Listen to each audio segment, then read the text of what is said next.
And action. Do I look like a flight attendant? Get out of here, man. Oh, where do I begin? And I was like, goals. Did it. Just in time. It's like outside of our pay grade. All right, Chauncey, you ready? Yes, sir, always. There it is. Wow, that's it. Black. Don't stop. I like to keep her a little spicy for a soft field. She retouched. Sorry, that was sloppy. We ain't gonna hit nothing. Hey guys, Wayne from Sling Pilot Academy here.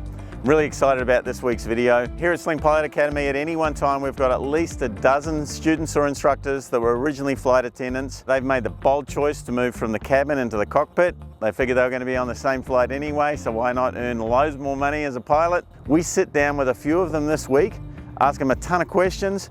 We try and cover as much as we can. If we've missed anything, please leave us your questions in the comments below and we'll get back to you. Enjoy the video.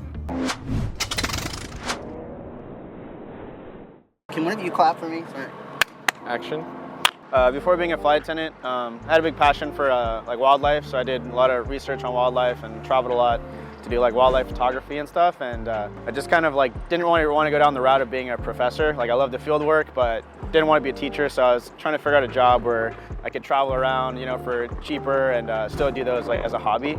So I was like, oh, well, flight attendant, you get the flight benefits, you could travel real easy, and that's why I became a flight attendant. Yeah, I didn't think about being a pilot at the time. It just kind of came naturally, like the more time I spent around the airplanes and everything, and it just sounded a little more like adventurous, like kind of more up my alley than being a flight attendant for the rest of my life. So yeah, that's why I switched over. So I decided to be a flight attendant after leaving the World Cup in Brazil. I just wanted to keep traveling, and I was tired of paying for all those expensive international tickets. And it was actually my mother who told me to become a pilot. She did all of her Google and told me about some pilot shortage thing about 3 years ago. I had no idea what she was talking about, and then I did a discovery flight somewhere else, and then yeah, as soon as you take off, I was kind of hooked.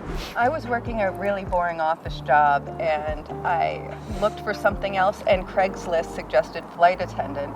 So I applied with a private airline, only to realize that I loved the idea of the job, but not the cooking. So I went to work for a major U.S. carrier. The reason why I became a flight attendant was I knew that I had a passion for travel, as well as I liked being surrounded by the hustle and bustle of an airport. So originally I had applied as a ramp agent at John Wayne Airport and realized it was a lot of heavy lifting and hard work. So from there I went on to apply to be a flight attendant for American Airlines. I had no desire to be a pilot at the time, but over the years just got bored of doing the same tasks over and over again. And when COVID hit, it kind of gave me the push to pursue pilot training. Representation is a big part of it. You know, it was never anything I considered until I started working the job more and started meeting some of the pilots on the line and kind of seeing like them being all ages, race, gender, and everything. And I was like, wow, if they can do it, like maybe I could do it as well. So that's what pushed me to start. And it was still kind of challenging at the start, and I didn't think I could do it anyway, but here I am. So the reason I became a flight attendant was because it's a fluke. I was born in the Bay Area. I grew up around corporate tech.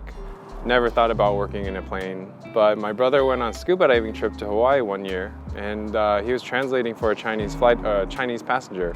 Flight attendant noticed and was like, hey, you speak Chinese and English. We're expanding flights to Beijing and Taiwan. We need people like you. Do you want a full-time job? And he's like, no, I'm good, but I'll let somebody know. So he came home. He's like, Chauncey, what do you think about being a flight attendant? I'm like, what are you talking about, man? Do I look like a flight attendant? Get out of here, man. But I thought about it and I was like, you know what? Travel, get paid for it. Why not? Always like driving, going fast. Why not do that in a plane? I became a flight attendant because I was simply looking for a job out of college, and I grew up traveling around a little bit because my family's in Europe as well. So when I was finishing college, I was looking for something to do, and I love traveling, so I decided, oh, what if I apply for a job as a flight attendant? So I was based in Dubai for a while, and it was a great experience, and I was able to see the world, and I fell in love with the idea of becoming a pilot because one day I talked to one of the pilots. I was like, hey, how difficult is it, to get your license? And he's like, it's not that bad. You just gotta work hard. And I also like the idea of not dealing with people after your flight start. You close the door and you don't have to talk to people until you land. So I kind of like that. Yeah. From the moment that the idea was planted in my head, I started researching, and the first thing that really turned me off to it was the cost of flight training. Yep. So I wasn't sure if I wanted to do it 100%. So I said, let me go to a mom and pop shop and take a few lessons and see if it's something I really want to do. So from starting and still pursuing my job as a flight attendant, I'd say I took a 3-month leave, wanted to finish my private in that time, had 15 hours by the end of it. It did not work out. And then COVID hit and I was furloughed, which kind of gave me the push to pursue something full-time and dive in. So I'd say that was 2020, started 2020, my first discovery flight, enrolled here by fall of 2020 and hitting my 1500 by February of 2023 now. So about 2.5 years to kind of start to finish. Go ahead, Bryce. Yeah, I was waiting for the plane. Pretty much right when I started being a flight attendant, I think maybe a few months after that, I tried to start getting into doing my private. I was based in Florida at the time, and ultimately I finished like half of my private there, and then I transferred to Dallas, finished the rest there. That took me like 2 years, took me a while working full time. Joining this program for all the rest of the ratings, I'd like get one done, and then I'd go back and work for like a year or a year and a half, come back. So it took me like maybe 4 years to get to this point. So I took my discovery flight somewhere at a different location in 2017 in December, and then started full-time, not full-time, but part-time in March 2018, flying 3 times a week. It took me about 1.5 years to get my private pilot license, and then just like Leslie said, COVID hit, which for me was a blessing in disguise. I went full, committed and submerged myself to the Sling culture, busted out the rest of my ratings within a year. And I knew I could do this once I passed my instrument. That was probably the hardest thing I went through with dealing with my CFI and him dealing with my attitude as well. So he made sure I never wasted my money and especially his time. So yeah, I was very, very happy. And action. Right away when I became a flight attendant, I immediately thought about being a pilot. But the pilots at that time were very discouraging 7 years ago. The market for pilots changed very dramatically during that time, and I was working out at the gym last year with a pilot who asked me why I was bothering to learn Dutch, to be a Dutch speaker at the airline when I could be his FO and make 6 times as much. So I came to Sling for a discovery flight, fell in love with it, got my life together, and it was about 120 days till I started the program. Like a pilot was like, you should do this. Oh, where do I begin? I started as a flight attendant in 2013. 5 years down the road, I started my flight training in Hawaii and flew Cessnas for about 12 hours. Then I kind of just let it fall off. I didn't have enough seniority to do it full time at the time, so I waited it's been 9 to 10 years now. And now I have a better schedule and I can take on flight training full time. So I'm balancing working at the airline still as a flight attendant on the weekend, and I'm flight training Monday through Friday. So it's totally possible, but I just took it a little bit slower than other people. I will say during my private, it took 1.5 years for me to get my private because I was doing what he was doing, but like I'm glad he brought it up. I was very junior back in 2018, so I was flying 3 times a week, and then I was definitely stuck flying all weekend long as a flight attendant.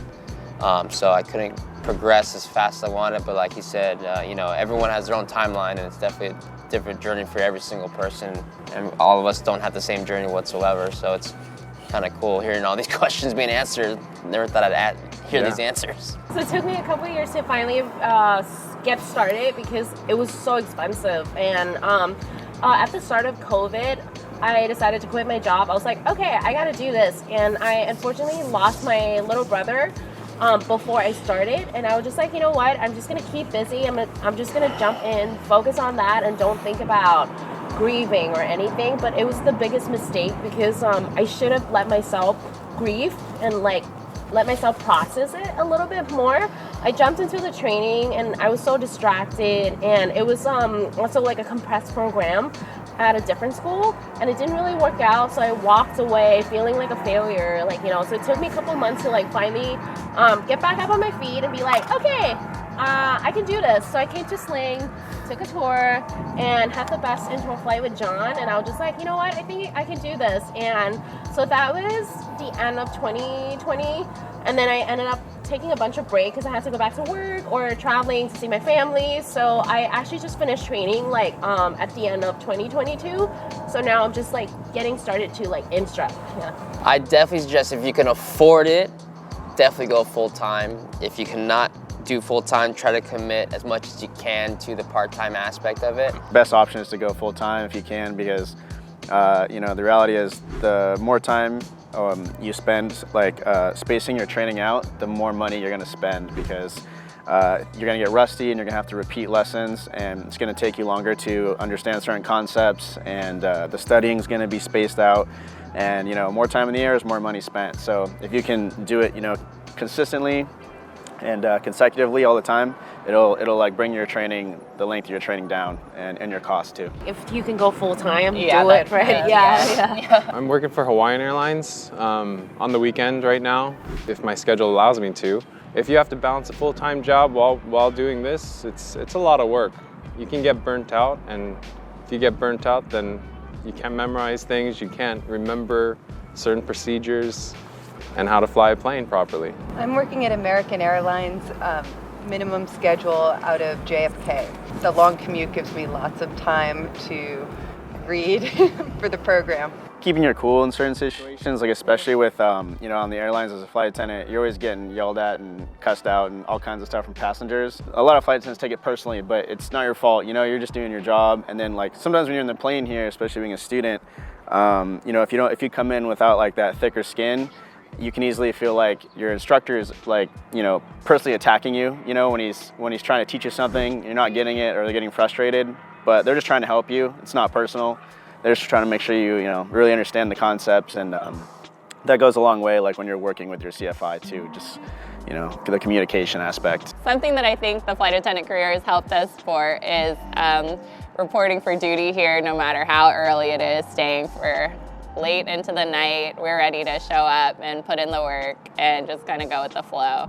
Another thing I've heard from people is that we typically do better in spin training because we're used to walking up and down the aisles while the plane is taxiing mid-flight, you know, so when we're going up in our decathlon here at the school for our upset training and we're spinning around, stalling the plane, doing all these crazy maneuvers, we tend to not get as sick or sick at all compared to a lot of the other students here at Sling. So that's a perk.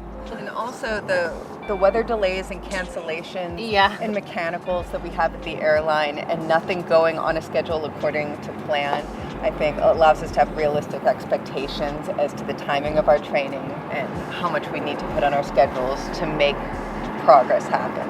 I feel like there were preconceived notions of always like, you know, the female were flight attendants or even like men were pilots, and I always say kind of my story of the first like female pilot that I saw that really inspired me, that was like a feminine female pilot as well, right? Like not kind of a more masculine female pilot, came in with like heels, walking into the cockpit to change in her in-flight shoes, and I was like, goals.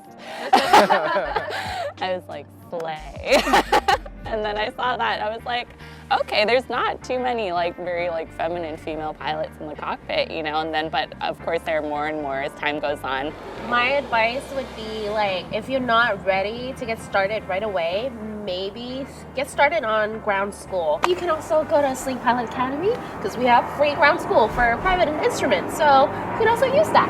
I think in the terms of finances, to kind of not let it stress you out so much, kind of it's gonna be worth it if you put in the hard work, you struggle a little bit for a couple of years, like it pays itself off faster than you would know. So that's what I always tell people. The starting rate at the regionals now is way more than I would have ever made as a flight attendant after 13 or 14 years seniority, you know, so making the swap is worth it in the long run for the 2 years of taking a pay cut, maybe. Would you recommend coming to Sling? Show of hands. All right, let's go flying. Excellent. How cheesy.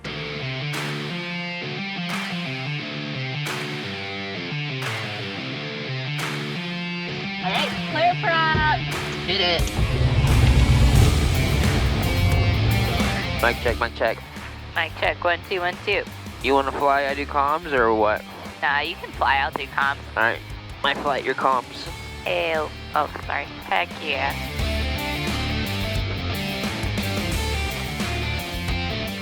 Towards ground, experimental Sling 135 Whiskey Tango. At Sling, ready to taxi to 29 right, information Zulu.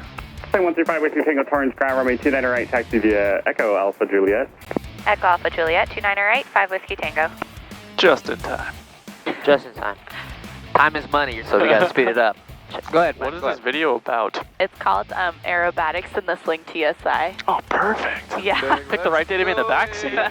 Today we're going to talk about the transition from flight attendant to pilot. Torrance Tower, experimental Sling 135 Whiskey Tango, holding short of 29 right, first straight out left at the shore. Sling 135 Whiskey Tango, Torrance Tower, straight out departure approved, runway 29 right, clear for takeoff, no delay on the roll, please. 29 right, cleared for takeoff, no delay, 5 Whiskey Tango. We do soft fuel in this? Yeah, hit it. It's a little better too with all the heavy weight in the back. Bet. Get up, get up. So 6 Whiskey, once you join That's why she final, wants you to can get up. descend She's a little and heavy girl. Oh. You been in the backseat before? I've never been in this plane before. standby smoke. I didn't get my intro flight in this plane. I got it in a Sling too. Yeah, I like this. You gotta have a real right rudder. Doesn't feel like this in the is front nice. seat. Yeah. Oh, okay. Ooh, a little bumpy. 1600 on your inbound. Yeah, it's a little turbulent today. Tango, frequency change approved. Frequency change approved, g'day, 5 Whiskey Tango.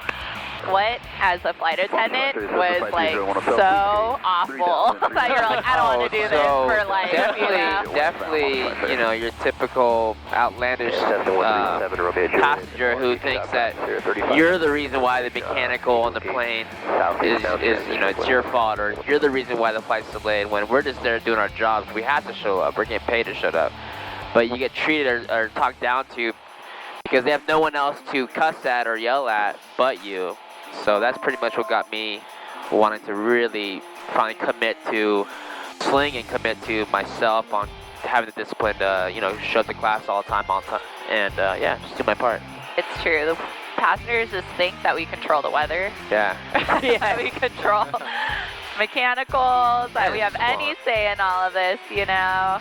It's like outside of our pay grade. We don't get any of that. Power set. I think it's a tough job for what it is to being a flight attendant, in a sense of kind of when you're in flight, you only have so many resources to do what you can do in terms of like medical emergencies, in terms of long-term delay, you know, and people are like, well, we need more food and drinks. And I'm like, they gave us enough for 2 hours. That's all I can really give you. I don't know. All right, you guys, we do a stall? Yeah. All right. Yeah. PV practice area, Sling 135 Whiskey Tango, 2 miles south of PV Point. Power off stalls, 3000 southbound PV. All right, Chauncey, you ready? Yes, sir. Always. Here we go. Whatever you do, Chauncey, never let go when you freak out, all right? Roger that. There's my 100 feet. There's my point. I'm coordinated. And just let it happen. There's no need to push back and let it happen. Not a rush to stall.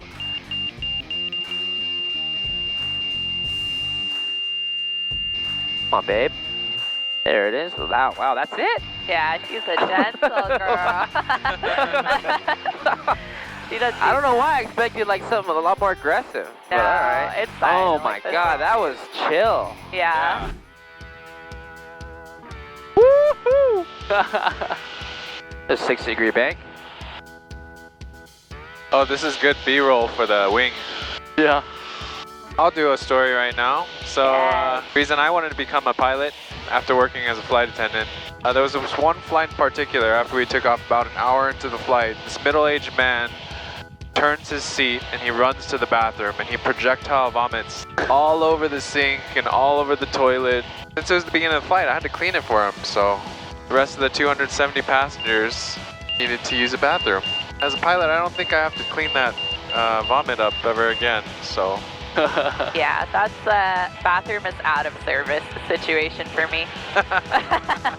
People changing diapers on tray tables and stuff, like, it's like, get your home. Do you change it on your dining room table? Like, what do you do? Beautiful day, dude. It is. This is why you come to Sling. Oh. It's the views, our practice area right now. It's a pretty nice practice area, I gotta say. The fact I like Sling the most out of my other 2 schools I've been to is it's so fast to get your training, to start your training once you start her up. And as soon as you're done with the run-up, within 3 minutes, you're in the air and you're already kind of starting your maneuvers, you're clearing turns or whatnot. So That is another thing we noticed. Flight attendants and career changers in general tend to get through the program really quickly. You guys are super motivated. Yeah. Yeah, because it's not daddy's money, mommy's money. I just want to hurry up and make money. This is Yeah. flight attendant Yeah. money. I just want to hurry up and make it. TV practice area, Sling 135 Whiskey Tango, miles south of the golf course, 1,300 eastbound along the coast, TV.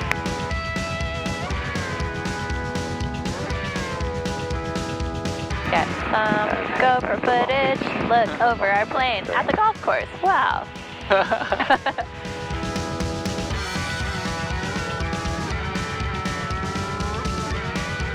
Everyone always asks me, like, are you flying a yoke or a stick? And once they hear I'm doing a stick, all the pilots I eat dinner with, they're all very usually like pretty like jealous because like, oh man, I miss flying sticks. Like that's like, you know, they call it real flying. Where to me, as a flight attendant, I'm like, no man, you're the one that's got a jet engine strapped to your, you know, your backside. So that's real flying to me. But it's just pretty cool. You know, I kind of flew with a Sling alumni last week, and he's at the airlines now. And he was like, all we do is program, dude. Take off and land, but program the rest of the way. He said he had to do way more flying the Sling than he did at his last, like, 8 months in the regional, and he actually feels like a pilot flying a Sling. And everyone always just says it's super responsive. The controls are super sensitive. You know, if you see people fighting a yoke all the time, as we say, 2 fingers, right? 2 fingers on the stick can get you anywhere you need to go. So, Chauncey, what island did you learn how to fly on? I was on Oahu. Okay. I trained on Lagoon Drive. It was right on the water, right where, I mean, we flew out of H&L, so it was Bravo. Oh, nice. Wow. And it was a good experience. Beautiful, too. You get to fly over the entire island. Nice. Yeah, that's, so for your cross countries, were you just island hop? I never got that far. Okay. Yeah, I ended after like 12, 13 That's hours. right. And then the pandemic hit, so it was kind of a blessing in disguise. I'm telling you, man, yeah, I know I said in the video it was a blessing in disguise, and I hope that doesn't come off wrong, but I mean, if it wasn't for the pandemic, I don't think I'd be as advanced in my training as I am now. Like that literally was such a lifesaver, and I refuse to be a person that didn't progress as an individual during that year and a half of lockdown. I just, you know, my mom was like, you better do something. that's all I do. I just do that for a whole, like, 2-hour block. Don't stop. I know. Who needs a freaking annual pass to any theme park? I need a little more room so I can put my hands up. I know. Like, you ready in credit coaster right now? TV traffic, 39 Sierra Charlie over Trump Golf Course at 1,100 heading. Long Beach practice area, Sling 135 Whiskey Tango, miles south of Angels Gate, 1,900. Northbound, last call, headed back to Torrance, Long Beach. Torrance Towers, Sling 135 Whiskey Tango over Angels Gate, inbound, right close traffic, information Zulu. 135 Whiskey Tango, Torrance Tower, Roger. Make sure they're runway 29 right. Straight in 29 right, 5 Whiskey Tango. Stay high and forward slip it for him. Forward slip it for him. Stay left. Yeah. Flip it all the way down. I know. This is a glider lesson for today, guys. Yeah. Whiskey Tango. 35 Whiskey Tango, traffic following about a mile and a half final now, runway 29 right, clear touch and go. Number 2, 29 right, clear touch and go, 5 Whiskey Tango. What are the winds? Ooh, a right crosswindy? Yeah. Who are we? We don't get those here. Wind check. Wind 240 at 7. Yeah, I Let's know. look at the wind stock. It looks pretty straight down the runway right now, even though it feels otherwise. I go left wing down. Yeah, we'll see left wing down. We'll see that. Slow her down. The rudder deflection is just so much in this plane. Oh, you don't go all the way down? I'm trying. Oh. That's why I was like, my seat is pulled like all the way forward. Let me try a soft build the next go around. I know. She's a little crosswindy. I'll do a little less. I like to keep her a little spicy for a soft field. Altitude, less than. I remembered that. Oh, she wasn't the softest. Oh, a little wheelie popping. Okay. Okay, she wasn't the best. All right, I see you reconfiguring. She retouched. Sorry, that was sloppy. You know what? It doesn't matter anymore. I'm at hours. That's right. Approach clear. 500. Been idle for a while. That's awesome. Yeah, I think we could make the glide actually now that I think about it. Yeah. Yeah, this thing is like so hard to get rid of speed, if anything.